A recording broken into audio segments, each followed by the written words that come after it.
जमी प्लॉट व्यवसायी सुधीर पात्र हत्या मामला रे दुई अभियुक्त को 2 दिनिया रिमांड रे आनी क्राइम सीन रिक्रिएशन करिछि पुलिस। बहुचर्चित एही हत्या मामला रे गोपालपुर पुलिस 2 अभियुक्त गुजरातर सरोज पंडा और बरगढ़ थाना नुआगाँ रंजन मल्लिक एही 2 अभियुक्त को 2 दिनिया रिमांड रे आनी क्राइम सीन रिक्रिएशन करिछि।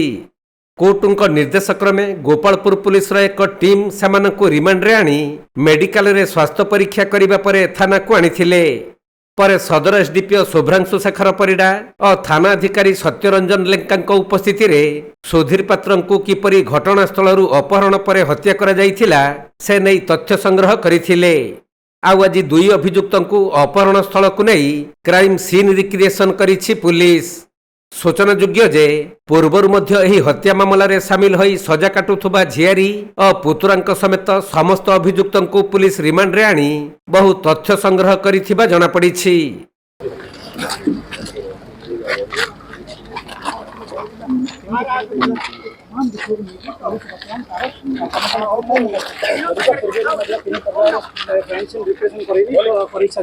बर्तमान यही 2 अभियुक्त को आने क्राइम सीन रिक्रिएशन कर चित्र देखुं